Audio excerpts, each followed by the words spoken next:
இந்த நாளிலும் இன்றைக்குரிய வார்த்தை கொண்டு பரிசுத்த ஆவியானவர் என்னுடைய பேசும் மறைவரை வெளிப்படும். யாவா யாசாமி நாமத்தில் செபிக்கிறோம்.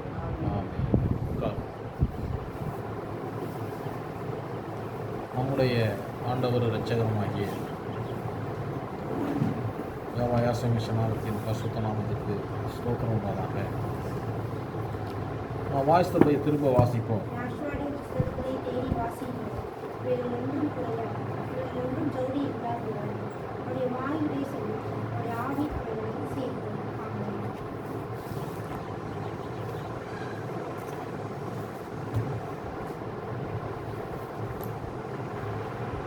ஆவி சொல்லிற்று, பரிசுத்த ஆவியானவர் சொல்லியிருக்கிறார். ஆவியானவர் மனுஷனை உண்டாக்கி தமது சாயலை உருவாக்கி ஜீவசுவாசத்தை நாசிலே ஊதினார். அவன் ஜீவனானான், ஜீவாத்மாவானான் என்று நான் வேதத்திலே வாசிக்கிறோம். இவருடைய ஆவி சொல்லிற்று என்ன செய்யும்? கூட்டி சேர்க்கும். வாசிப்போம். ஏசாயா தீர்க்கதரிசியின் புஸ்தகம் 9ஆம் அதிகாரம் 6ஆம் வசனத்தை வாசிப்போம். நமக்கு ஒரு பாலகன் பிறந்தார், நமக்கு ஒரு குமாரன் கொடுக்கப்பட்டார், கர்த்தத்துவம் அவர் தோளின் மேல் இருக்கும். நமக்கு கொடுக்கப்பட்டத குமாரன், கர்த்தத்துவம் எப்படி இருக்கும்? அவர் தோளின் மேல் இருக்கும். அவர் நாமம் அதிசயமானவர். நம்முடைய தேவனுக்கு பேரு அதிசயம். இப்ப அந்த அதிசயமான நாமத்தை எப்படி வேற ஒரு பேரை கொடுத்து மாத்திடலாமா? மாற்ற முடியாது. இவர் யாரு? அதிசயமானவர். இவர் தான் ஆலோசனை. தேவனிடத்துல, யாசுவா தேவனிடத்துல ஆலோசனை நாம் கேட்டோம் என்று சொன்னால் நம்முடைய பாதை ரொம்ப நல்லா இருக்கும். ஏனெனில் இவருடைய ஆலோசனை தான் நிலை இருக்கு, வேற ஆலோசனை நிலை நிற்காது. அப்படிப்பட்ட ஆலோசனை இவரிடத்துல உண்டு. இவர் தான் வல்லமை உள்ள தேவன். இந்த பூமியில உயர்ந்த தெய்வம் ஒன்று உண்டுன்னு சொன்னா அது யாவா யாசா மெசியா தான். யாவா யாசா மெசியா தான். இவர் தான் நித்திய பிதா. இவர் தான் சமாதான பிரபு. சமாதானத்தை பூமியில கொடுக்கவும் முடியும், எடுக்கவும் முடியும். அந்த வல்லமை இவரிடத்துல மாத்திரமே உண்டு. இவர் உலகம் கொடுக்கிற பிரகாரம் சமாதானம் கொடுக்க மாட்டாரு. எப்படி கொடுப்பாரு? நல்ல மெய்யான சமாதானத்தை இவர் நமக்கு கொடுக்கிற தேவனாக இருக்கிறார். அப்ப இவரிடத்துல நாம் சமாதானத்தை கேட்டு பெற்றுக்கொள்ள வேண்டும். ஏனெனில் இவர் யாரு? சமாதான பிரபுவா இருக்கிறார். நாம் கேட்க வேண்டிய காரியத்தை இவரிடத்துல கேட்டு நாம் பெற்றுக்கொள்றப்ப தேவன் நம்மளை ஆசீர்வதித்து உயர்த்துவதில் ரொம்ப உண்மையுள்ள தேவனாய் இருக்கிறார். எப்படி இருக்காரு? உண்மையுள்ள தேவனாய் இருக்கிறார். இப்ப 2 பேதுருவின் புஸ்தகம் 1ஆம் அதிகாரம் 16 வாசிப்போம். எப்படி? தந்திரமான கட்டுக்கதைகளை பின்பற்றுவதாக அல்ல. தந்திரமான கட்டுக்கதை. 10 பேர் கூடிட்டாங்க, கூட பரிசுத்தமாயிட்டாங்க, அவங்கெல்லாம் ஜெபம் பண்ணி ஒரு பேர் கொடுக்குறாங்க. தந்திரமான கட்டுக்கதை. அவருடைய மகத்துவத்தை கண்ணார கண்டவராய் அவருடைய சீசர்கள் சொல்றாரு. சீசர் சொல்றாங்க, அவங்க மகத்துவத்தை கண்ணார கண்டிருக்கிறோம். அவருடைய வல்லமையும் வருகையும் சீசர்கள் அறிவிக்கிறாங்க. அவர் கூடவே இருந்தவங்க. யார் கூடவே இருந்தவங்க? அவர் கூடவே இருந்தவங்க சொல்றாங்க யாசா மெசியான்னு. மொழிபெயர்ப்புல இயேசு கிறிஸ்து மொழிபெயர்த்துட்டாங்க. இப்போ எதை நம்புறது?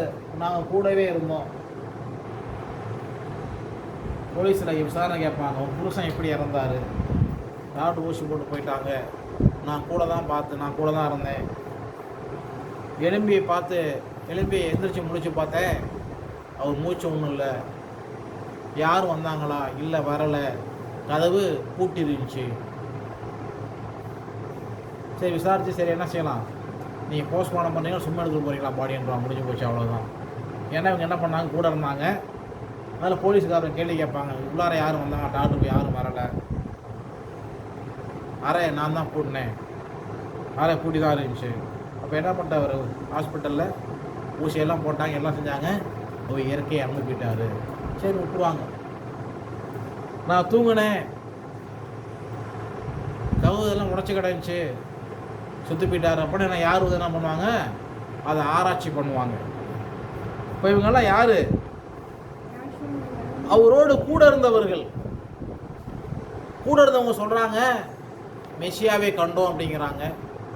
இவர் தான் மெசியான்னு சாட்சி கொடுக்குறாங்க. இவங்கெல்லாம் யார், கூட இருந்தவர்கள்.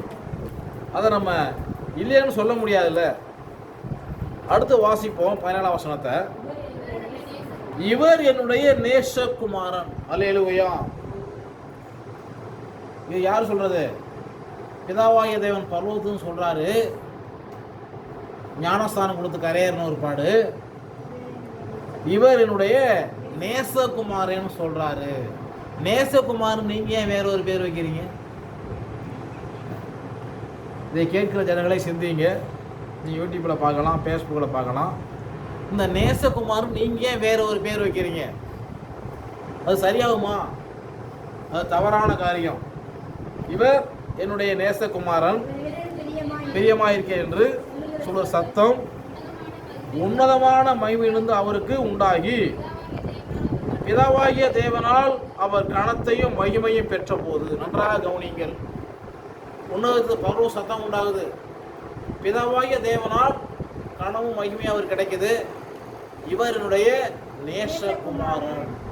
இப்படி யாருக்கு அவர் சொல்லியிருக்காரா அந்த பூமியில? இந்த நேசகுமாரனுக்கு ஒரு பேர் வைக்கப்பட்டது. அந்த பேர்ல தான் ஞானஸ்தானம். அந்த பேரை நோக்கி தான் கூப்பிடணும். அந்த பேர்லாம் பாவ மன்னிப்பு. அப்ப சொல்லப்பட்ட பேரை விட்டுட்டு நீங்க வேற ஒரு பேரை சொல்லி கூப்பிட்டீங்கன்னா எப்படி? அவருக்கு அவர் நேசகுமாரன் இவர் பேர் வைக்கிறாங்கன்னா, இதான் 4 பேர் கூடினாங்கன்னா உடனே எல்லாரும் கூடி நாங்கள் வந்து ஒரு பேரை வச்சு மொழிபெயர்ப்பு நாங்கள் ஒரு பேர் கொடுத்துட்டோம், அதனால இதான் சரி. எது இதான் சரி? பேரை சொல்ல விரும்பல. புதுக்கோட்டையில் உள்ள ஒரு பாஸ்டர் குடும்பம் ஒன்று உண்டு, அரவைக்காடு பாஸ்டர். அரவைக்காடுன்னு அது பிதாகுமார். அவர் வீட்டுக்கு எதிர்த்த வீட்டில் ஒருத்தர் குடியிருக்கிறாங்க. இந்த சபைக்கு போகிறாங்க. கல்யாணம் ஆகி சில வருஷங்களாவது. நான் சொன்னாங்க குழந்தைலன்னாங்க, நான் சபைக்கு வரக்கூடாதுன்ட்டேன். ஏன்னா குழந்தை ஜென்மத்துக்கு நம்ம ஜோம் பண்ணி குழந்தை பிறகு வரையும் 3 நாள் உபவாசம் போட்டு நம்ம ஜோம் பண்ணுவோம். இவங்க தெருநாய் மாதிரி போவாங்க. அதனால் நீங்கள் உங்கள் சபைக்கே நீங்கள் போங்கன்னு சொல்லிட்டேன். நான் குழந்தை இல்லையா, நம்ம இங்கே தான் போகிறோம், நீங்கள் முடியல அப்படின்னா அப்போ நான் அதுக்கெல்லாம் ஜோம் பண்ணுறது இல்லை. இங்கே வந்தால் யாசா மெசியா, இனிமேல் யாராவது வந்தால் என்ன செய்யணும், பத்திரத்தில் எழுதி கொடுத்தா உள்ள ஞானசாமி உள்ளே எதுவும் கொடுக்க மாட்டான்ட்டு நம்பர் மட்டும் வாங்கிக்கிட்டார். நான் கேட்டு பாரு, நான் வரேன்னாரு. அது உங்கள் விருப்பம் அப்படின்ட்டு. ஏன்னா இங்கே வந்து நன்மை விட்டுட்டு வெளியே போன விடக்கூடாது. இனி நம்ம எழுதி வாங்கிக்கணும். அப்போ இவருடைய நேசகுமாரன், இவரிடத்தில் பிரியமாக இருக்கிறேன் சொல்லுகிற சத்தம் உன்னதமான மகிமையிலிருந்து அவருக்கு உண்டாகி கனத்தையும் மகிமையும் பெற்ற போது, அவரோடு நாங்கள் பரிசுத்த பருவத்தில் இருக்கையில் வாழ்ந்து. இந்த இடத்துல என்ன சொல்றாருன்னா, மருவமலையில கூட யார் போறா? எலியா, பேதுரு, யோவான், யாக்கோப்பு இவங்கெல்லாம் இருக்கிறாங்க. அப்போ ஒரு சத்தம் உண்டாகுது, என்னுடைய நேசகுமாரன். மருவமலைக்கு அப்படியே வஸ்திர வெண்மையா பிரகாசிக்குது. அவன் சுற்றி ஒரு மேகம் நிழலிடுது. அப்போ சத்தம் உண்டாகுது. நாங்கள் சத்தத்தை கேட்டோம், வான திறந்த சத்தத்தை கேட்டோம். கேட்டவங்க சொல்றாங்க, மொழிபெயர்த்தவங்களாம் கேட்டாங்களா? மொழிபெயர்த்த சத்தத்தை கேட்டாங்களா? இல்லை அவர் கூட இருந்தாங்களா? எப்போ எத்தனை வருஷம் செஞ்சு மொழிபெயர்க்கிறாங்க? 1600 வருஷம் கழிச்சு லேசாக ஒரு பகுதியை மொழிபெயர்க்கிறாங்க.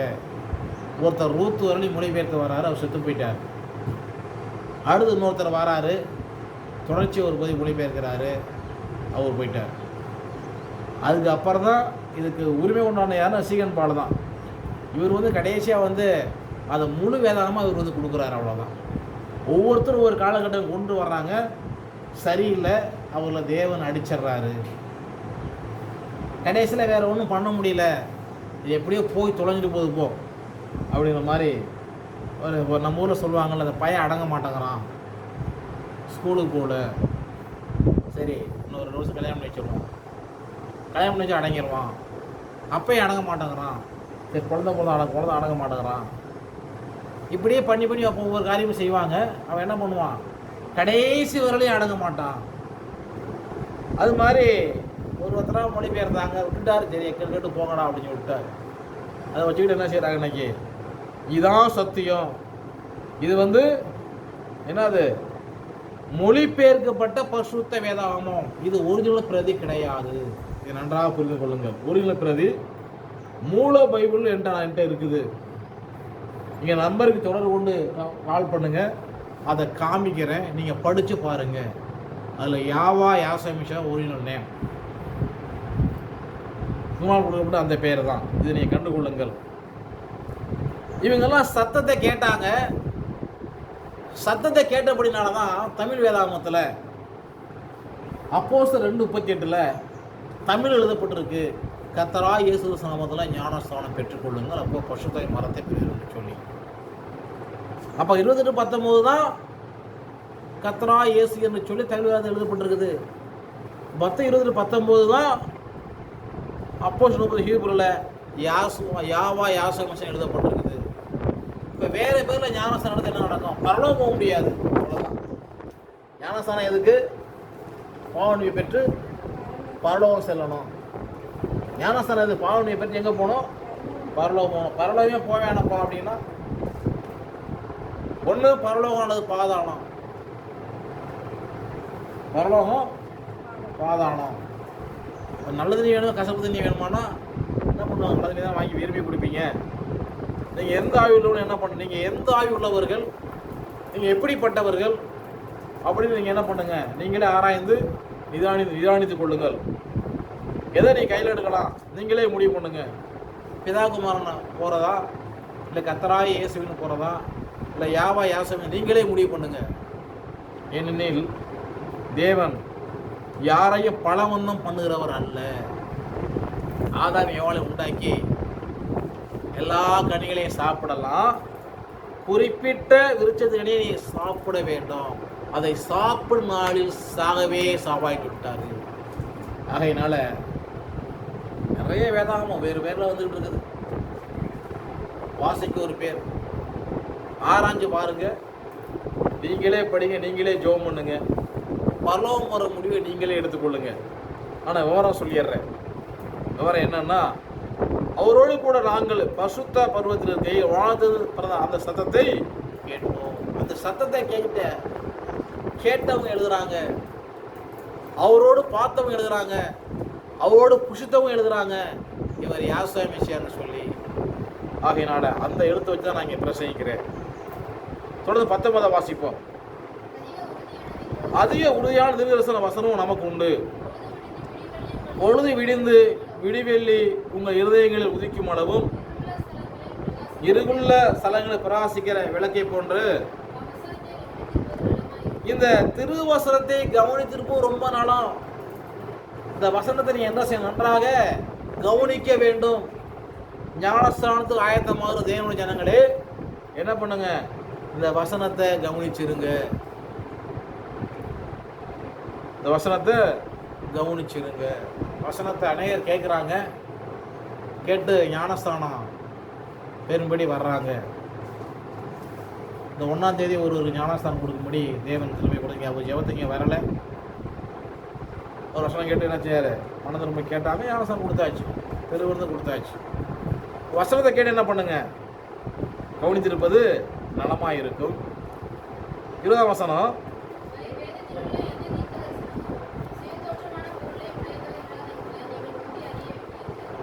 வேதத்தில் உள்ள எல்லா தீர்க்கதரிசனமும் அவனோட சுய தோற்றம் கிடையாது. இப்படிங்கிறத முதலாவது நீங்கள் அறிந்து கொள்ள வேண்டும். என்ன சுய தோற்றம்? இப்போ நெல் எடுத்து நீங்கள் பூமிக்குள்ளே போட்டிங்கன்னா நெல் வெளியில் வராது. என்ன வரும்? ஒரு சிறிய முளை எழும்பி வரும். அது குறித்து வேத தீர்க்கதரிசி என்ன சொல்கிறாரு? தீர்க்கதரிசி ஏசாயா 11ஆம் அதிகாரம் 1 வசனத்தை வாசிப்போம்.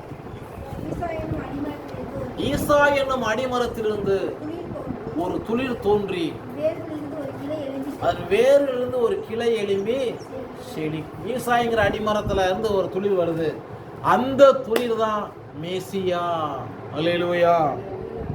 அது உலகமெங்கும் செழித்தது. ஈசாங்கிற அடிமரத்தில் ஒரு துளிர் தோன்றினது. ஈசாங்கிற அடிமரத்துல ஒரு துளிர் தோன்றது. அதுல வர்றதுதான் தாவீதின் குமாரனை எங்களுக்கு இறங்கும்னு சொல்லி அவங்க எல்லாம் கூப்பிட்டுட்டாங்க. சொன்னா இவர் அதற்றும் அப்படின்னாங்க. மெசேஜ் இவர் அதற்றினால் கல்லுகள் கூப்பிடும் அப்படின்னாரு. அப்ப ஈசாங்கிற அடிமரத்தில் வர துளிரை நீங்க புறக்கணிப்பீங்க. எப்படிப்பட்ட ஆளா இருப்பீங்க? இந்த நியாயத்திற்கு நீங்களே யோசித்து பாருங்கள். ஈசாங்கிற அடிமரத்திலிருந்து ஒரு துளிர் வர்றப்ப அது மெஸ்ஸியாங்கிற உருவத்தில் வரல. என்ன பண்ணுச்சு? அது தாவீது உருவத்தில் வெளிப்பட்டது. எப்படி வெளிப்பட்டது? தாவீது என்ற உருவத்தில் வெளிப்பட்டது. அதை நம்ம கவனிக்கணும். அந்த துளிர் எப்படி வந்துச்சு? தாவீது என்று சொல்லி வெளிப்பட்டது. நீ வேதத்தை நல்லா வாசித்திருப்பீங்கன்னு தெரியும். இல்லைன்னா வாசித்து பாருங்க, அப்போ புரியும். இப்போ சொல்ல முந்தி என்ன செய்யணும்? அதை அறிய வேண்டும். 21ஆம் வருஷத்தை வாசிப்போம்.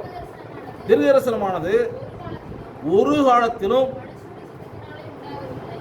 மனுஷனுடைய சித்தத்தினாலே உண்டாகவில்லை. இப்ப பரத்தன்னு சொல்லக்கூடிய அந்த வார்த்தை, அந்த பெயரு மனுஷனுடைய நோக்கத்தின்படி அது உண்டாகவில்லைங்கிறத நீங்க மறந்துடக்கூடாது. நன்றாக கவனியுங்கள். தீர்க்கதரிசனமானது ஒரு காலத்திலும் மனுஷனுடைய சித்தத்தின்படி உண்டாகவில்லை. தேவனுடைய பசுத்த மனுஷர்கள் பசுத்தாவினாலே ஏவப்பட்டு பேசினார்கள். அப்ப பசுத்தாவினால ஏவப்பட்டு பேசினாங்க. அப்படி பேசினா ஒரே வார்த்தை தான் பேசணும். அப்ப பசுத்தாவினால ஏவப்பட்டு இஸ்ரவேல் நாட்டில் பிறந்தவங்களுக்கு யாசுவா மெசியானும், தமிழ்நாட்டில் பிறந்தவங்களுக்கு கர்த்தரா இயேசுன்னு எப்படி மாறி மாறி பேசுவாரா? அவரு மாறி பேசுவாரா? அவர் என்ன எவ்வளவு வேணும் பொய்யரா தேவன் இல்லையா? ஹிந்திக்காரன்ட்ட போய் பரமேஸ்வரன் வச்சுட்டு மாறி பேசுவாரா? இனி ஈஸ்வர்னு வச்சுக்கோ மாறி பேசுவாரா? பிரிட்டிஷ்காரன்ட்ட நீ ஜீசஸ்ன்னு வச்சுக்க, லாடு காடுன்னு வச்சுட்டு மாறி பேசுவாரா? ஈவரில் லாடுன்னு தேட போனால் பாகால்.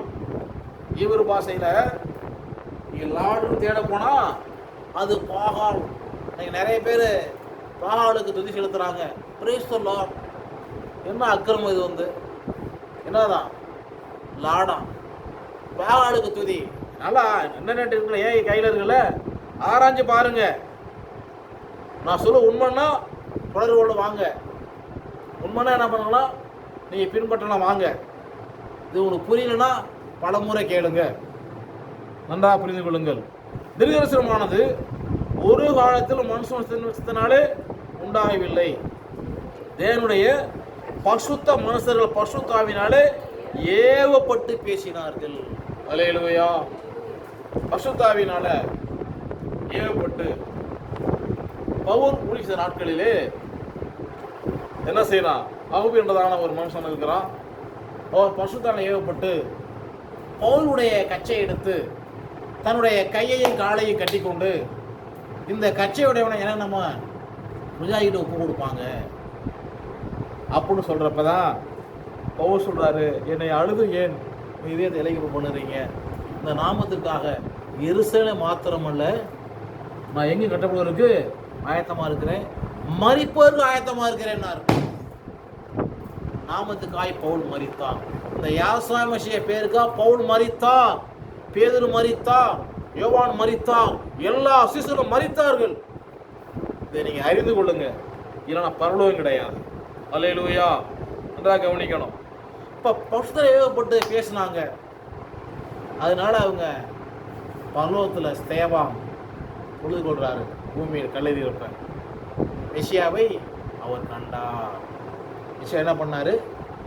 பரலோகத்தில் கண்டார். அப்போஸ்தலர்களின் புஸ்தகம் 7ஆம் அதிகாரம் கடைசி வசனம் வாசிங்க. அப்போஸ்தலர் 7 கடைசி வசனம்.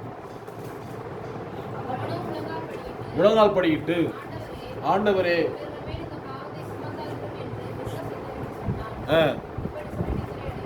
எப்படி ஏன் இவர் மெசியான்னு சொல்றாரு? இல்ல இல்ல மெசியா இல்ல. எப்படி அவன் மெசியான்னு அவங்க அறியல, அதனால அவங்க அவர் கொலை செஞ்சாங்க. இன்றைக்கும் இவர் தான் மெசியான்னு சொல்லி அநேக நபர்கள் அறியவில்லை. என்ன செய்யல? அநேகர் அறியவில்லை. வாசிப்போம். மத்தேயு சுவிசேஷம் 10ஆம் அதிகாரம் 1வது வசனத்தை வாசிப்போம்.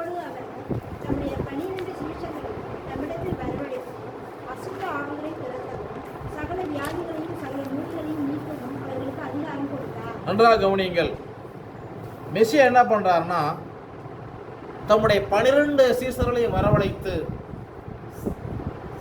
அவர் என்ன செய்யறாரு?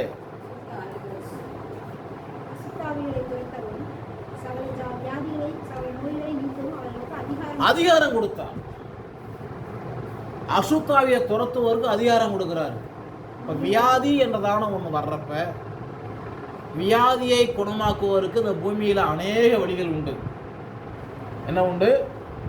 அநேக வழிகள் உண்டு. ஒரு சகோதரி சாட்சி சொன்னாங்க. 1ஆம் தேதி சாட்சி சொன்னாங்க. திருவதும் 6ஆம் சாட்சி சொன்னாங்க. அருமையான சாட்சி. ஹாஸ்பிட்டலுக்கு போய் பார்த்தோம். எங்களால் அவ்வளோ பணம் செலவு பண்ண முடியாது. நாங்கள் ஜெபம் பண்ணணும். யாசை மெஷை மெய்யான பேரை சொல்லி கூப்பிட்டோம். எங்கள் வீட்டுக்காரர் ரசிக்கப்படலை. நான் ஜெபம் பண்ணேன், கூப்பிட்டேன். கல் தானாக வெளியே வந்துருச்சு, உடைஞ்சி வெளியே வந்துருச்சு. எப்படி? இந்த பேரில் கல், கிட்னியோட கல் என்ன பண்ணுது? உடைஞ்சி வெளியே வந்தது. நான் ஒன்றும் சொல்லலை. ஏன்னா கல் வந்தால் நான் சில காரியம் இதெல்லாம் பண்ணுங்க, எல்லாம் சரியாக போயிடும். நான் ஒன்றும் சொல்லலை.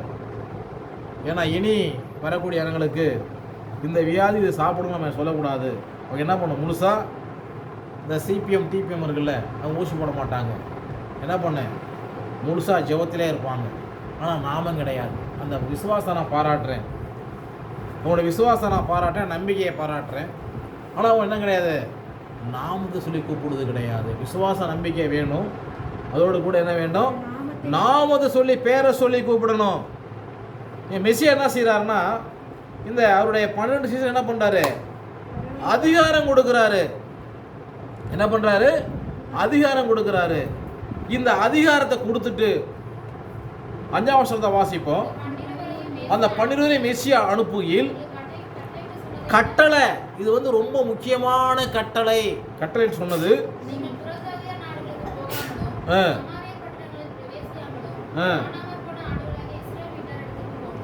காணாமல் போன ஆடுகளாகிய இஸ்ரவேல் வீட்டாரிடத்துக்கு போங்கள். அல்லேலூயா. காணாமல் போன ஆடு அது இஸ்ரவேல் வீட்டார். அதாவது அந்த ஆதாமுடைய பிள்ளைகளுக்கு மாத்திரம்தான், மற்றவங்களுக்கு இந்த ரட்சிப்பு கிடையாது அப்படிங்கிறத அடுத்தது பல முறை சொல்லிட்டு இருக்கிறேன். நம்ம ஏற்கனவே நம்ம ஒரு பகுதியை வாசித்தோம் இல்லைங்களா? வாசிக்கல. நான் சங்கீதத்தில் நான் சொன்னேன். என்ன சொன்னேன்னா, ஆதியாகமத்தின் புஸ்தகம் 4ஆம் அதிகாரம் 3 வாசிப்போம். சில நாள் சென்ற பின்பு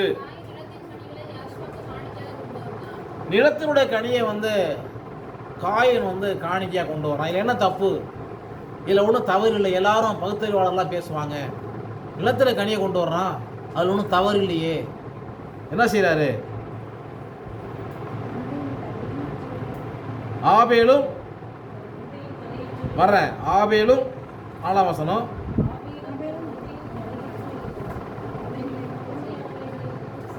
அவனும் சிலவற்றை கொண்டு வந்தார். ஆபேலையும் அவன் காணிக்கையும் யாஷுவா அங்கீகரித்தார்.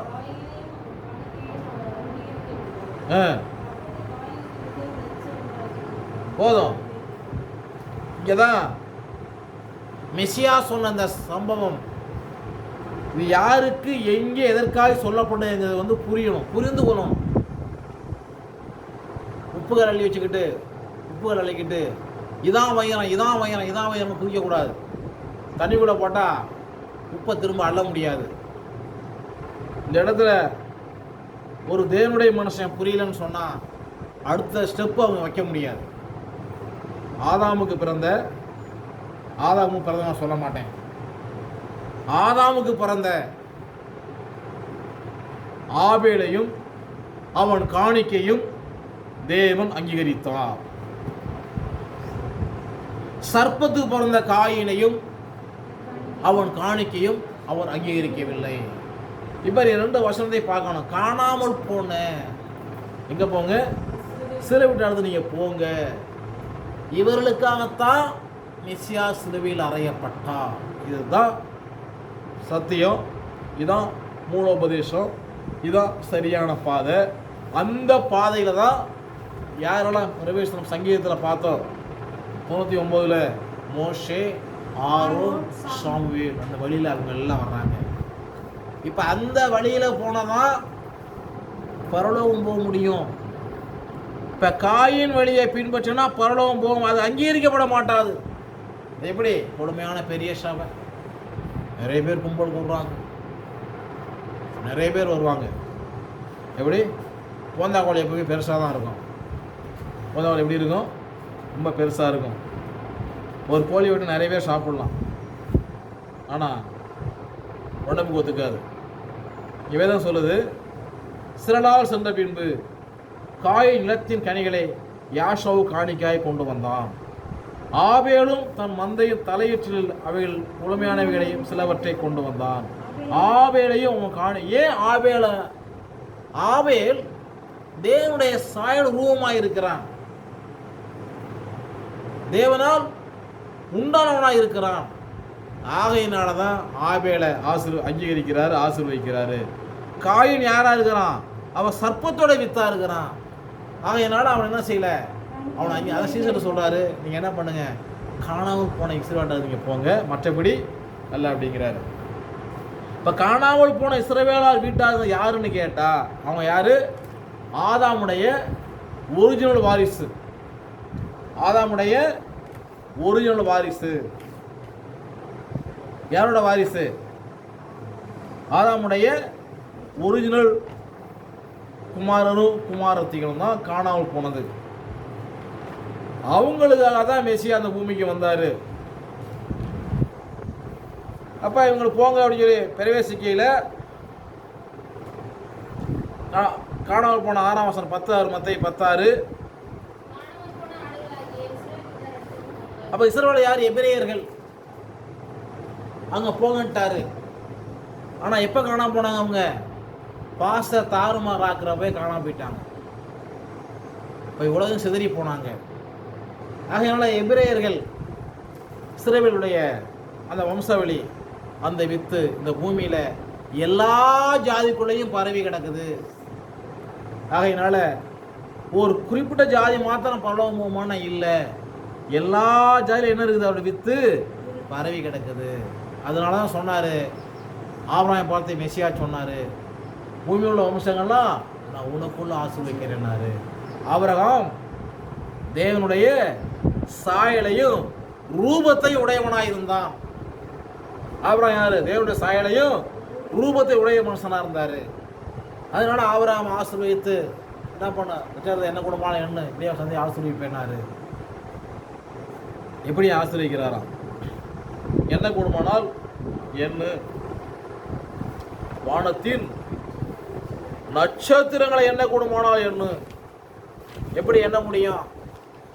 சரி, நைட்டு போயிட்டு இன்னைக்கு சாயங்காலம் 7 மணிக்கு மேலே என்ன பண்ணுங்க, போய் எண்ணுங்க. எப்படி போய் எண்ணுங்க? எண்ணிட முடியுமா? போய் நேரம் எண்ணுங்க, தூக்கம் வந்துடும் உங்களுக்கு. அதிகபட்சம் என்னன்னா ஒரு 10, 11, 12 வரை எண்ண முடியும். அப்புறம் அதுக்கு மேலே தூக்கம் வந்துடும். என்ன முடியாது, என்ன செய்ய முடியாது, என்ன முடியாது. சரி, இங்கே என்னையாச்சு, இப்போ மற்ற இடத்துல போய் எங்கே போய் என்றது, மறுநாள் பொழுது போயிடும். அப்போ என்ன முடியாது. பரலோகத்தில் ஒரு திரள் கூட்டம் இருக்குது. வெளிப்படுத்துதல்ல 7ஆம் அதிகாரத்தில் ஒவ்வொரு கோத்திரத்திலையும் 12,000 பேர் என்ன செய்கிறாங்க, அவருடைய ராஜ்யத்துக்கு எடுத்துக்கொள்ளப்படுறாங்க. அப்படி எடுத்துக்கொள்ளப்பட்ட ஒரு பாடு வெளிப்படுத்த 7ஆம் அதிகாரம் 9ஆம் வசனத்தில், இவைகளுக்கு பின்பு நான் பார்த்தபோது இதோ சகல ஜாதிகளிலும் கோத்திரங்களிலும் ஜனங்களிலும் பாசைக்காலம் இருந்து வந்ததும் ஒருவர் எண்ணக்கூடாதமான திரளான கூட்டமாகிய ஜனங்கள் வெள்ளங்கிகளை தரித்து தங்கள் கைகளில் குருத்தோலைகளை பிடித்து சிங்காசனத்தின் முன்பாகவும் ஆட்டுக்குட்டி முன்பாகவும் நிற்க கண்டேன். இவங்க யாருன்னா சகல ஜாதி சகல கோத்திரம் ஜனங்கள். பல பாசை பேசுறவங்க. இப்போ பாச தாறுமாறான ஒரு பாடு. ஜனங்கள் பிரிக்கப்பட்டார்கள், எல்லாம் அவங்கவுங்க பாசை போயிட்டாங்க. இப்போ இவர்களுக்கு மத்தேயு 1ஆம் அதிகாரம் மத்தேயு 10ஆம் அதிகாரம் 1ஆம் வசனம் 6-7 வசனங்கள் சொல்லப்பட்டபடி சீசர்களை அனுப்புகிறாரு. அவங்க காலம் முடிந்தது. அந்த பாதையில் அதன் பின்னாடி இந்த சத்தியத்தை யாராலும் ஒழித்துவிட முடியல. இதை ஒழித்துவிட முடியல. இன்று வரலையும் சத்தியம் இந்த பூமி எங்கும் அதுக்குரிய பிள்ளைகளிடத்தில் போய்கிட்டு இருக்குது. என்னப்பா, அது பிள்ளைகளிடத்தில் அது போய்கிட்டே இருக்குது. இன்னொரு சத்தியம் சொல்லக்கூடியதான கிறித்துவம் மூணு கடவுள்னு சொல்லி ஒன்று போயிட்டு இருக்குது. அது சத்தியத்துக்கு எதிரான காரியம். சத்தியத்துக்கு அது எதிரான காரியம். இப்போ ஒருவரும் எண்ணக்கூடாதமான திரளான கூட்டமான ஜனங்கள் வெள்ளங்கிகளை தரித்து என்ன பண்ணாங்க, தன் கைகளை குருத்தோலை பிடித்து சிங்காசனத்திற்கு முன்பாகவும் ஆட்டுக்கு முன்பாகவும் இருக்க கண்டே. 10ஆம் வசனத்தை வாசிப்போம். மகா சத்தமிட்டு ரட்சிப்பின் மகிமை சிங்காசனத்தில் வீழ்ச்சி இருக்கிற தேவனுக்கும் ஆர்ப்பரித்தார்கள். இந்த மகிமை பரலோக தேவனுக்கு என்ன செய்யறாங்க, அவங்க ஆர்ப்பரிக்கிறாங்க. அல்லேலூயா. மறந்துடக்கூடாது, என்ன பண்ணிடக்கூடாது. நீங்கள் செய்தியை கேட்டுட்டு ஃபேஸ்புக்கில் யூடியூப்பில் பார்த்து மறந்துடக்கூடாது, மறந்து இருந்துடக்கூடாது. ஏதோ சொல்கிறாங்க என்னை கேட்டோம், பரவாயில்ல, விட்டுறக்கூடாது. என்ன பண்ணணும், தொலைபேசி தொடர்பு கொண்டு கண்டுபிடிச்சி நாமத்தை நீங்கள் அறிந்து கொள்ள வேண்டும். இதை கேட்க ஒவ்வொருத்தர் எங்கே போகணும், இதை கேட்குற ஒவ்வொரு தேவனுடைய ஜனங்களும் பரலோகம் போகணும். நீங்கள் கைவிடப்பட்டு போக நான் சொல்லலை.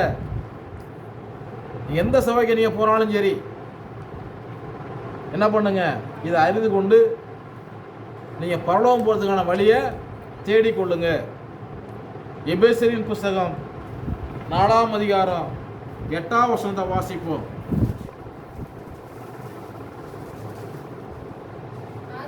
ஆதலால் அவர் உன்னதத்துக்கு ஏறி சிறைப்பட்டவர்களை சிறையாக்கி சொல்லி இருக்கிறார். வாசிப்போம். ஏறினார் என்பதனாலே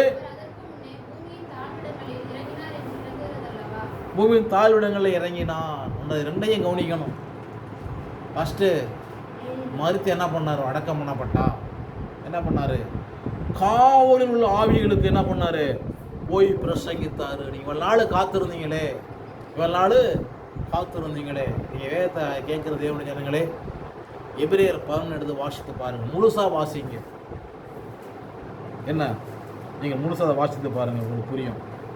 எல்லா பழைய பசங்களும் காத்திருந்தாங்க மெசியா வருவார்னு சொல்லி. ஆனால் வருவார் நம்பிக்கையிலேயே இவங்கெல்லாம் மறுமைகளை சந்திவிட்டார்கள். ஆனால் இந்த நாட்களில் அவர் வந்திருக்கிறார். 2000 வருஷம் ஆயிடுச்சு, 2000 வருஷம் கடந்து போய்விட்டது. இன்றைக்கு நம்ம மெசியான்னு அவர் அறிஞ்சிருக்கிறோம்.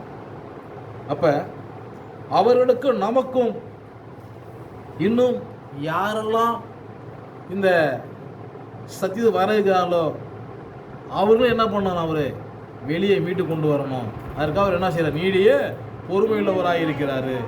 ஏறினார் என்பதனாலே அதற்கு இன்னும் பூமி தாழ்வுடன் இறங்கினார் என்று விளங்குகிறார் அல்லவா. இறங்கினவரே எல்லாவற்றையும் நிரப்பத்தக்கதாக எல்லா வானங்களையும் மேலாக உன்னதத்தில் ஏறுமாயிருக்கிறார். எல்லாம் மேலானவர். எப்படி? எல்லாவற்றுக்கும் மேலானவர் இவர்தான். அப்ப ஏறினவர் இவர்தான், இறங்கினவர் அவர்தான். ஆகையினால 11 வசனம் வாசிப்போம். நாம் அனைவரும் கேட்கிற தேவனாலே மேலும் நாம் அனைவரும் தேவனுடைய குமாரனை பற்றிய விசுவாசத்தில் அறிவிலும் ஒருமைப்பட்டவர்களாகி, இதை நீங்க நல்லா தெரிந்து கொள்ளுங்கள். தேவனுடைய குமாரனை குறித்தான அறிவு இருக்குதா, அதுல ஒருமை வேணும், ஒருமைப்பாடு வேணும். இந்த தமிழ்நாடு ஃபுல்லாக இயேசுவே கர்த்தாவின்னு ஆராதிப்பாங்களாம்.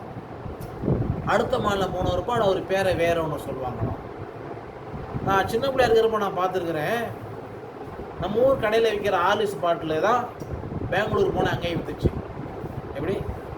பெங்களூர் போன ஒரு பாட்டு ஆலிஸ் பாட்டு வேற ஒன்றா விற்கலையே. இங்கே விளையக்கூடிய வாழைப்பழம் பெங்களூர் போகுது, கேரளாவில் விளையக்கூடிய மோரிஸ் பழம் இங்கே வேறு பேரில் வரலையே. ஒரு சரியான அறிவு இல்லையா? வேதத்தை வாசி ஜனங்களை அறிவு இல்லையா? ஒரு புரிதல் கிடையாதா?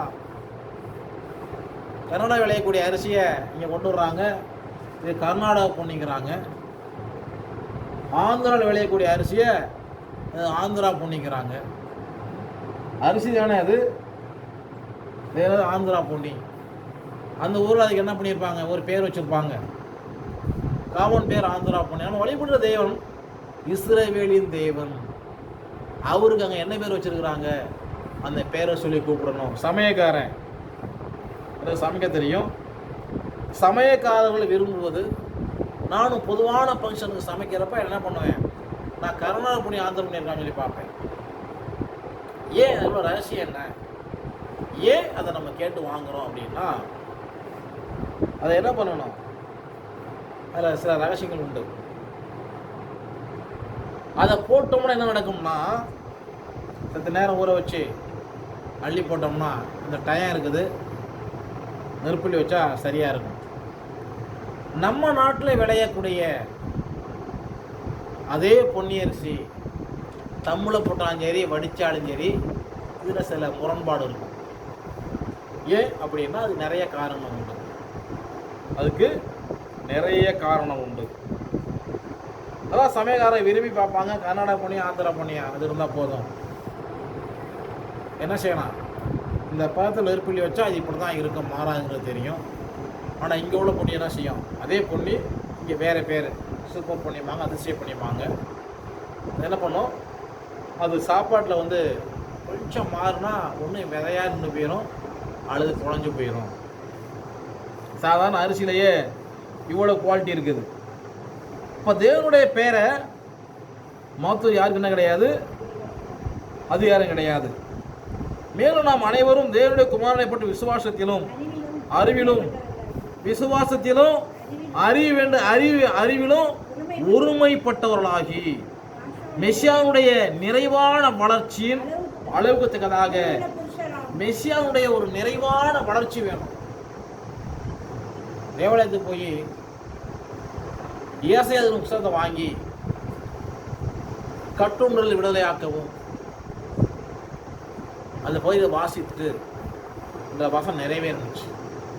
வேத பண்ணிக்கிறோம்னா உட்கரிச்சாங்க, இது எப்படி நிறைவேறும், இது மிஸ்ஸை நிறைவேற்ற முடியும் அப்படின்னாங்க. ஆனால் இவர் மிஸ்ஸாங்கிறத அந்த இடத்துல சொல்லலை. என்னாச்சு, மிஸ்ஸாங்கிறத அவங்களுக்கு சொல்லலை. சொன்னால் என்ன பண்ணிட மாட்டாங்க, ஏன் சொல்லலை, சொன்னால் இவர் சிலுவையில் அறைந்திருக்க மாட்டார்கள், ஆகையினால சொல்லலை. எப்படி எல்லா கனியும் புசிக்கலாம், புசிக்காமல் ஒரு கனியை வச்சாரோ அது மாதிரி வச்சுட்டாரு. ஞானஸ்தானத்தில் நீங்கள் ஞானஸ்தானம் எடுத்துக்கொள்ளுங்க அப்படி சும்மா சொல்லாமல், பிதா குமாரன் பரிசுத்தாவின் பெயரிலே ஞானஸ்தானம் கொடுத்து நான் உங்களுக்கு கட்டளையிட்ட யாவையும் அவர்களுக்கு கை கொள்ளும்படி அவர் உபதேசம் பண்ணுங்கட்டாரு. இப்போ பிதாவோட பேர் தெரிஞ்சிருக்கணும், ஞானஸ்தானம் கொடுப்பதற்கு நிறைய தேவனுடைய மனுஷன் சொல்றவங்களுக்கு பிதாவோட பேரும் தெரியாது, குமாரனுடைய பேர், ஆனால் ஞானஸ்தானம் கொடுப்பான் பிதா குமார். அவர் சொன்னார் பேர், இவர் பிதா குமாரன். கடையில் போய் எங்கள் அப்பா அவரோட வெள்ளம் வாங்கிட்டு சொன்னார் அப்படின்னு போய் சொன்னால், எங்கள் அப்பா அவரோட எல்லாம் வாங்கிட்டு சொன்னார். ஒப்பன் யாருன்னு கேட்பான்ல, ஒப்பன் பேர் என்ன? எங்கள் அப்பா அவர்கள் எல்லாம் வாங்கி சொன்னார். ஒப்பா யாரா? எங்கள் அப்பா வாங்கிட்டு சொன்னார்.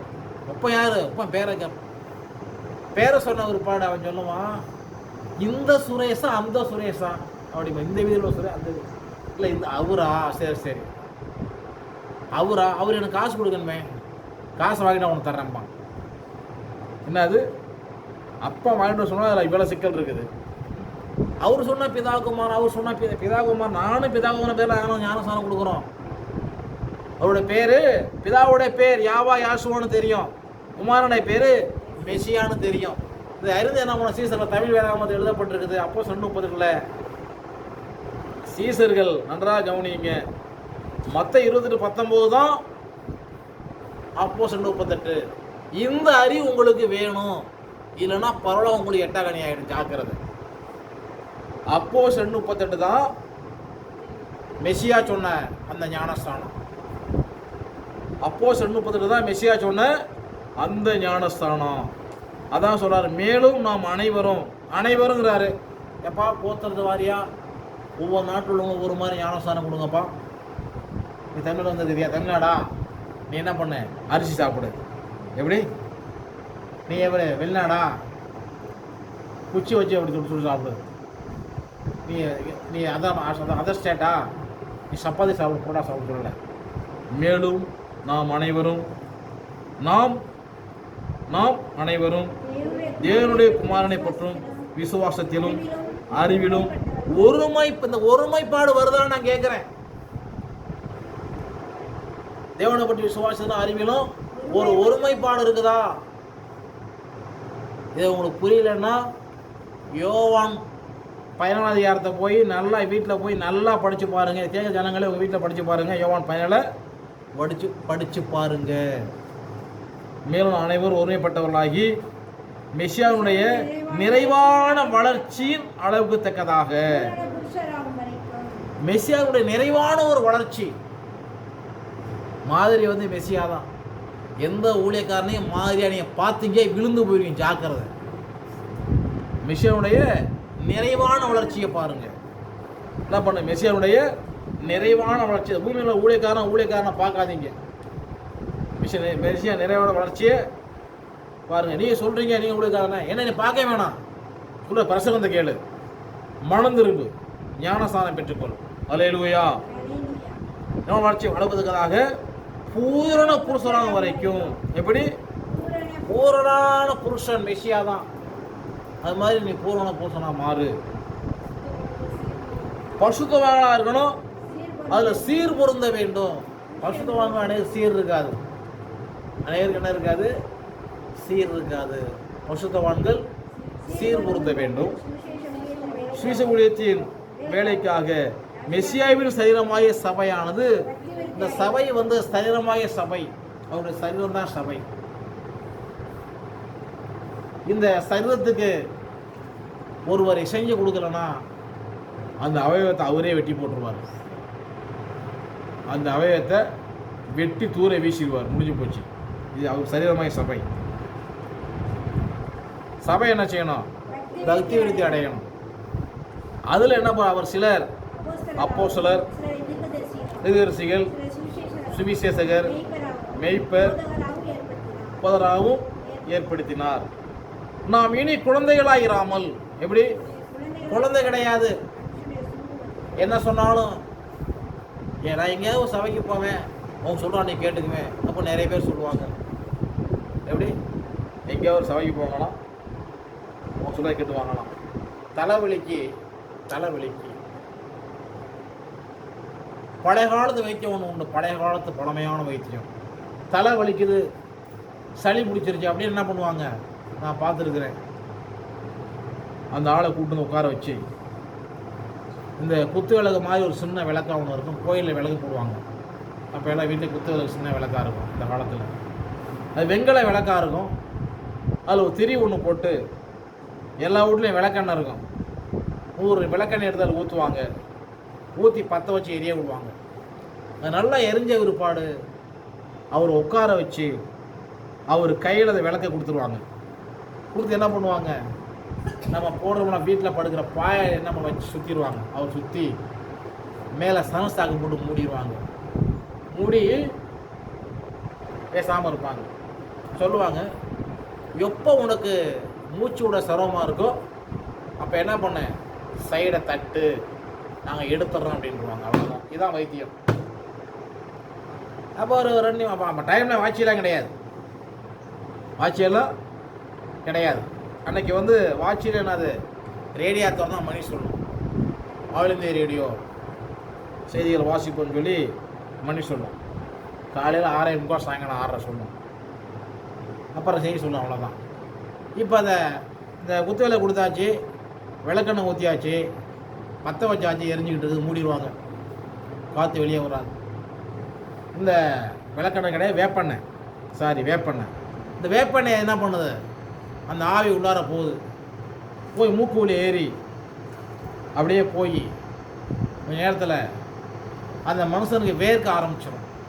நல்லா வேர்த்து 2 பேர் வெளியே நிற்பாங்க ரெடியாக, காட்டு துணியை வச்சுக்கிட்டு. அவர் தட்டினா போதும், இதுக்கு மேலே என்னால் முடியலன்னு சொன்னப்ப தட்டுவார். தட்டின ஒரு பாடு அந்த சாக்கெல்லாம், அந்த கோணின்னு சொல்லுவாங்க சில பகுதியில், நான் சாக்குன்னு சொல்கிறேன். ஒருவேளை கேட்குற பக்கம் கோணின்னா சணல் சாக்கு, 2 ஒன்று தான். அப்போ எடுத்து பாயெல்லாம் எடுத்துகிட்டு, விரிப்பை எடுத்துகிட்டு என்ன பண்ணுவாங்க, அவரை அந்த துணியை வச்சு துடைப்பாங்க. துடைச்சி வேர்வை தண்ணி மாதிரி புழிஞ்சிருவாங்க. அதுக்கப்புறம் அவர் எலும்பி உட்கார சொல்லிடுவாங்க. வெளியே உட்கார, பேனு கிடையாது, வெளியே வாசல் உட்காந்துருவார். முடிஞ்சு போச்சு. அவன் எதில் வேர்வையெல்லாம் காஞ்ச ஒரு பாடு. அப்புறம் என்ன பண்ணுவார், அவர் குளிப்பார். குளிச்ச ஒருபாடு சாப்பிடுவாங்க. ஜலியும் கிடையாது, சொரமும் கிடையாது, தலைவலியும் கிடையாது.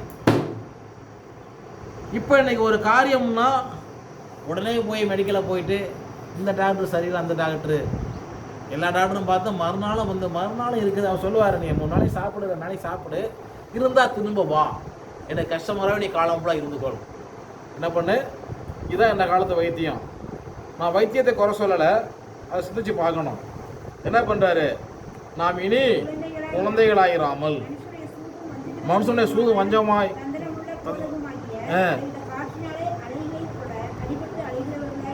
அடிபட்டு அலைகிறவராயிராமல் அன்புடன் சத்தியத்தை, தேவன் மேல அன்பு இருக்குதா? உண்மையிலேயே இதை கேட்கிற தேவனுடைய ஜனங்களே, உங்களுக்கு தேவன் மேல உண்மையிலேயே அன்பு இருந்தா என்ன பண்ணுங்க, சத்தியத்தை கை கொண்டு. சத்தியம் எது? உண்மையிலே அன்பு இருந்தா அவருடைய உண்மையான பேருன்னு சொல்லி தேடுங்க. இன்னைக்கு தேட ஆரம்பிங்க. உண்மையிலேயே அவர் மேல அன்பு இருந்தா அவருடைய பேர் என்னன்னு தேடுங்க. உங்க கையில் என்ன நெட் இருக்குது? கையில் எல்லாரும் என்ன செல் இருக்குது? அவருடைய பேர் என்ன? மூல பாஷை ஒரு பேர் என்ன? உண்மையிலேயே தேவன் மேல அன்பு இருந்தா என்ன பண்ணுங்க, பேரை தேடுங்க. அன்புடன் சத்தியத்தை கை கொண்டு தலையாகிய கிறிஸ்துவுக்குள் எல்லாவற்றிலையும் நாம் வளருகிறவராகும்படி அப்படி செய்தா. நீ ஆவியில வளரணும், ஆத்மாவில் வளரணும், சரீரத்தில் வரணும், பௌருஷத்தில் வளரணும். அப்படி வளரணும்னு சொன்னா கிரேக்கத்தை தான் கிறிஸ்துன்னு போட்டிருக்கு.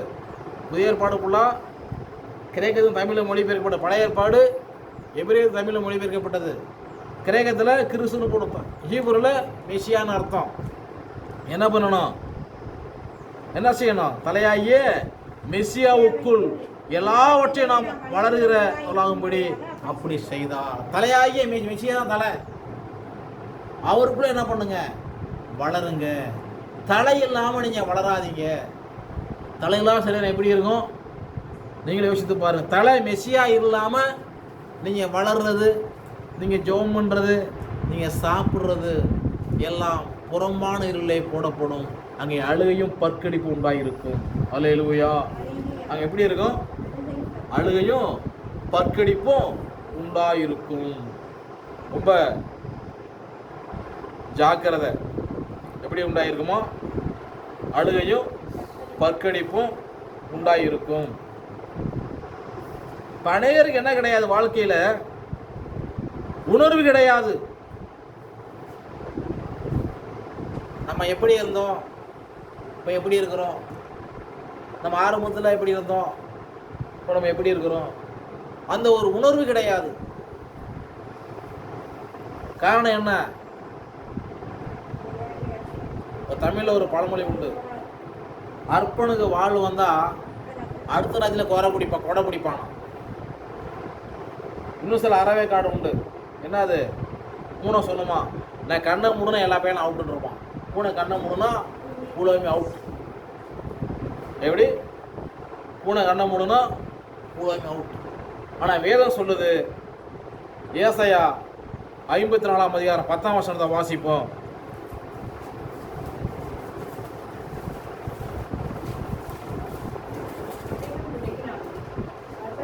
மலைகள் விலகினாலும் அதுவும் நிலை பெயர்ந்தாலும் என் கிருபை உன்னை விட்டு விலகாமலும்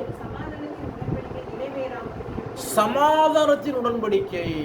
தேவன் ஒவ்வொரு மனுஷனோடும் சத்தியத்துக்குள்ளாக சமாதான உடன்படிக்கை செய்திருக்கிறார். அது என்ன செய்யாது, நிறைவேறாம இருக்கும் என்று உன்மேல் மனதிருக்கிற யாசுவா சொல்லுகிறார். அல்லேலூயா. மனதுருகும் தெய்வமே யாஷ்வாவே, உம்மை மனதார துதிப்பேன் ஸ்தோத்தரிப்பேன். மனதுருகும் தெய்வமே யாஷ்வாவே, உம்மை மனதார துதிப்பேன் ஸ்தோத்தரிப்பேன். அல்லேலூயா. இந்த மனது கூடியதான யாஸ்வா மெசியாவை மனதார அவர் பேரை சொல்லி துதிக்கணும், மனதார ஸ்தோத்தரிக்கணும். எப்படி? காரணம், மனதார துதிக்கணும், ஸ்தோத்தரிக்கணும். தொடர்ந்து வாசிப்போம் 12ஆம் வசனத்தை. இல்ல, எபேசியர் 4ஆம் அதிகாரம் 16. எபேசியர் 4:16.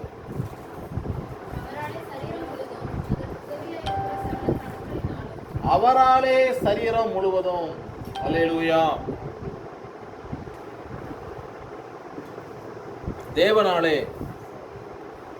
சரீரம் முழுவதும் உதவியா இருக்கிற சகல கணுக்களினாலும் செயலாய் கூட்டி இணைக்கப்பட்டு ஒவ்வொரு அவயமும் தன் அளவு தக்கதாய் கிரியை செய்கிறபடியே அது எப்படி அன்பினாலே தன் பக்தி விருத்தி உண்டாக்குறதுவாய் சரீர வளர்ச்சியை உண்டாக்குகிறது. அல்லேலூயா. இப்போ நம்ம காலெல்லாம் படைச்சிருக்க, கை காலெல்லாம் படைச்சிருக்க. நீங்கள் என்ன உங்கள் கையும் காலை வச்சுட்டு நீங்கள் சோதனை பண்ணி பாருங்க. இருக்கிற இடங்கள்ல ரோட்டில் நடக்கிறீங்க, ரோட்டில் நடந்து போகிறீங்க. சில இடங்களில் ரோடு எப்படி இருக்கும், சமமாக இருக்கும், சில இப்படி இருக்கும். இப்படி நடந்து போகிறப்ப நீங்கள் சரியாக நடந்து போகிறீங்களான்னு பாருங்கள். ரோடு இப்படி இருக்குது, இப்படி இருக்கு. ஒரு கால் வைக்கிற பக்கம் ஒரு 2 இன்ச்சு கூட இருக்குது, ஒரு கால் வைக்கிற பக்கம் 2 இன்ச்சு கம்மியாக இருக்குது. சரி, நடக்க முடியுமா? நடக்கிறப்ப என்ன செய்யாது, நடக்க முடியாது. ஒரு கால் 2 இன்ச்சு உயரத்தில் வைக்கணும், ஒரு கால் கீழே வைக்கணும். போய் நான் ஒரு 2 ஸ்டெப் நடந்துடலாம். அதுக்கப்புறம் நம்ம சரீரத்தை நம்மளே உணர முடியும். என்ன இப்படி இருக்குது, சரி இறங்கி போயிடுவோமா கீழே, மணலால் கிடக்குது, என்ன இப்படி இருக்குது அப்படின்னு கொஞ்சம் சஞ்சலப்பட்டு தான் நடப்பாங்க. என்ன பண்ணுவாங்க? அப்படி இல்லாமல் நம்முடைய தேவன் ஒரு பக்கம் ஒரு காலை நீட்டி விட்டு ஒரு காலை 1 இன்ச்சு குறைச்சாலும் நடக்க எப்படி இருக்கும்? நடக்க முடியுமா? எப்படி? நடக்க முடியாது. அப்போ என்ன செய்கிறாருன்னா, சரீர வளர்ச்சிக்கு தக்கதாக என்ன செய்கிறாரு,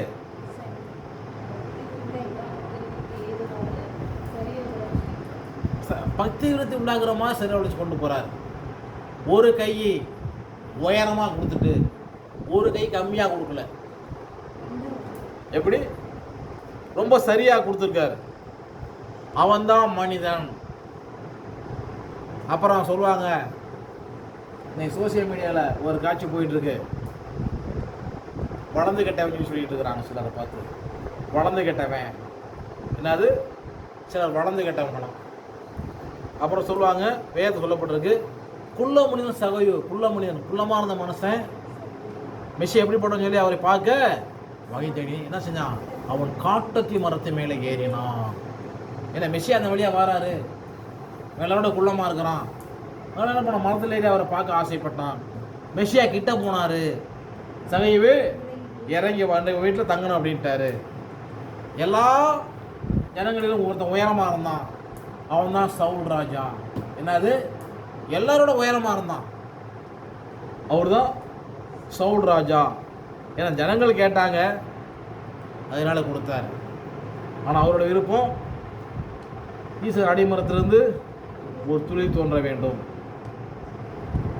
ஆகையினால அவயவங்கள் ஒவ்வொன்றும் தன் அளவுத்தக்கதாய் கிரீச்சிறபடியே அன்பிலே தனக்கு பக்தியுறுதி உண்டாகிறதுவாய் சரீர வளர்ச்சியை உண்டாக்குகிறது. ஆதலால் யாசுவாவுக்குள் நாம் உங்களுக்கு சாட்சியாக சொல்லி எச்சரிக்கிறது என்னவெனில், மற்ற புறஜாதிகள் தங்கள் வீணான சிந்தனையினாலே நடக்கிறது போல நீங்கள் இனி நடவாமல் இருங்கள். அல்லேலூயா. மற்ற புறஜாதி வீணான சிந்தனையினாலே நடக்கிறது போல அவங்க அப்படி இருக்கிறாங்க இருக்கட்டும், இவங்க எப்படி இருக்கிறாங்க? வேதம் என்ன சொல்லுதீங்க? அவங்க அப்படி பண்ணா இவங்க இப்படி பண்ணட்டும். வேதம் நமக்கே வேதம் என்ன சொல்லு? மருவமலையில் மெசியா மருவமாகிறப்ப அங்கே மோசே எலியாவும் தரிசனத்தில் வர்றாங்க. பேதுரு, யோவான், யாக்கோபு போல உள்ள இருக்கிறாங்க. ஒரு குறிப்பிட்ட சிலர் மாத்திரம் உள்ளே போகிறாங்க. இவங்கெல்லாம் அவரை கண்ணார கண்டவர்கள், கூடவே இருந்தவர்கள். இவங்க சொல்கிறத நீங்கள் கேட்டு கீழ்ப்படியலைன்னா அங்கே போக முடியாது, எங்கே பரலோகம் போக முடியாது. ஆதலால் யாசுவாவுக்கும் நான் உங்களுக்கு சாட்சியாக சொல்லி எச்சரிக்கிறது என்னவெனில், மற்ற புறஜாதிகள் தங்கள் வீணான நடக்கிறது போல நீங்கள் இனி நடவாமல் இருங்கள். அவர்கள் புத்தியில் அந்தகாரப்பட்டு தங்கள் இருதய கண்டித்தினால் அறியாமையினாலே முடிஞ்சு போச்சா? புத்தியில நாங்கள் படிச்சிருக்கோம், எங்களுக்கு எல்லாம் தெரியும். புத்தியில் அந்தகாரப்பட்டு ஜீவனுக்கு அந்நியர். இப்போதான் சரியா நீங்க புரியணும். கலப்பினம், ஒரு ஜீவன் உண்டு, அதில் இன்னொன்று வச்சா அது அந்நியன். எப்படி? ஏற்கனவே ஒரு ஜீவன் இருக்குது, அதுல இன்னொன்று வச்சா என்னது? ரெண்டு. முதலாவது ஒன்றுக்கு மேற்பட்ட தெய்வத்தை பற்றி பிரசங்கித்தது சர்ப்பம் தான் பிரசங்கித்தது. அது தொடர்ச்சியாக வந்துட்டு இருக்குது. அது தேவனுடைய மனுஷனோடு மோகுது. அப்போ தான் எலியா சொன்னார் 1:18, நீங்கள் என்ன பண்ணுங்க, நீங்கள் அநேகராக இருக்கிறீங்க, ஆகையினால நீங்கள் என்ன பண்ணுங்க, ஒரு காலை தெரிந்து கொள்ளுங்க அப்படின்ட்டு. அவங்க ரொம்ப அநேகராக இருக்கிறாங்க, நீங்கள் ஒரு காலை தெரிந்து கொள்ளுங்க. அதான் மெசியா சொன்னார், கலையை வளர விட்டுருங்கன்னார். கலையை வளர விட்டுருங்க, அது வளரட்டும். அப்புறம் என்ன பண்ணலாம், ஒரு நேரத்தில் அவரே அதை பிடுங்கி போட்டுருவாங்க. அப்போ களை வளரும், நெல்லாக இருக்கட்டும், அது கொள்ளாக இருக்கட்டும், அது கடலையாக இருக்கட்டும். களை எப்படி இருக்கும்? பயிருக்கு மிஞ்சி வளர்ந்துருக்கும். களை பயிருக்கு மிஞ்சி வளர்ந்துருக்கும். இது விஷயம் நிறைவான வளர்ச்சி? அது இல்லை, விஷயம் நிறைவான வளர்ச்சி இல்லை. அதான் சொன்னார், நான் உங்களுக்கு சாட்சியாக சொல்லி எச்சரிக்கிறது என்னவெனில், மற்ற புறஜாதிகள் தங்கள் வீணான சிந்தனையில் நடக்கிறது போல இனி நடவாமல் இருங்கள். அவர் புத்திகள் அந்தகாரப்பட்டு இருதய கண்டித்துக்கு தங்கள் இருக்கும் அறியாமையினாலே தேவனுடைய ஜீவனுக்கு அந்நியராகி உணர்வு இல்லாதவர்களாய். உணர்வு கிடையாது.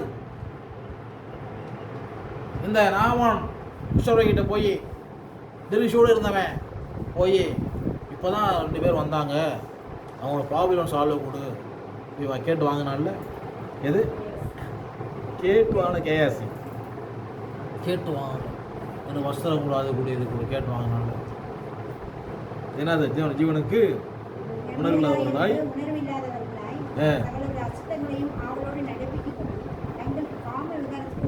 தங்களை ஒப்பு கொடுத்திருக்கிறார்கள். நீங்களோ இவ்விதம் மெசியாவை கற்றுக்கொள்ளவில்லை. நான் மெசியாவை எப்படி கற்றுக்கொண்டிருக்கிறோம்? நான் மெசியாவை எப்படி கற்றுக்கொண்டோம்? இதுதான் அடிப்படை சத்தியம்.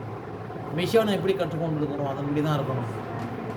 மெசியாட்ட என்ன கற்றுக்கிட்டீங்க அதான் செய்யணும். அதை விட்டு திருத்துவம் இல்லாமல் எப்படி அந்த பாஸ்டருக்கு எடுத்து உள்ள குடியிருந்தான அந்த பிள்ளை ரொம்ப முடியல, ஈபுச்சி மாதிரி இருக்குது.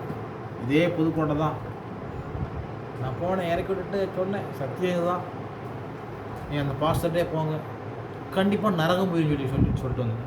என்ன நீங்கள் இப்படி சொல்கிறீங்க? நான் ஊழியக்காரன், நீ கண்டிப்பாக நரகத்தை போய் நான் 3 சொல்கிறீங்கல்ல, 3 சொன்னால் அங்கே தானே போகணும். 3 கிடையாதுல்ல. ஜீவனுக்கு அந்நியர் இல்லை. இவங்க எல்லாமே இந்த நிருபத்தை எழுதுனவங்கலாம் யார்? மெசியாவோடு கூட இருந்தவங்க. இவங்க மருவமடைக்கு போனவங்க. இவங்க என்ன செஞ்சாங்க? ஒரே தெய்வத்தை பற்றி தான் பிரசங்க தருவார்கள். வேதாகமம் முழுக்க ஒரே தெய்வத்தை பற்றி பிரசங்கிக்குது. ஆனால் 3 தன்மைகள் உண்டு, மூவரும் ஒன்றாக இருக்கிறார்கள். அல்லேலூயா. இதான் காம விவகாரம். என்னது? ஒன்றுக்கு மேற்பட்ட புருஷன் அல்லது ஒன்றுக்கு மேற்பட்ட பெண்கள். இதான் காம விவகாரம். அதான் சொல்லப்பட்டிருக்கு, தங்களை காம விவகாரத்துக்கு என்று ஒப்பு கொடுத்திருக்கிறார்கள். நீங்களும் இவ்விதமாய் மெசியாவை கற்றுக்கொள்ளவில்லை. மெசியாவிடத்தில் உள்ள சத்தியத்தின்படியே நீங்கள் அவரிடத்தில் கேட்டறிந்து அவரால் போதிக்கப்பட்டீர்கள். அவங்களோட இருந்து அவர்கிட்ட கேட்டறிஞ்சு அவரால் போதிக்கப்பட்டவங்க சொல்கிறாங்க. இங்கே 1600 வருஷம் கழிச்சு 10 பேர் கூடி ஜோம் பண்ணி ஒரு பேர் கொடுப்பாங்கன்னா அதான் உண்மை. இது நியாயம். நீங்களே நிதானித்து பாருங்கள். தேவன் உங்களை ஆசீர்வதிப்பாராக. செபிப்போம். நீங்களே நிதானித்து பாருங்கள்.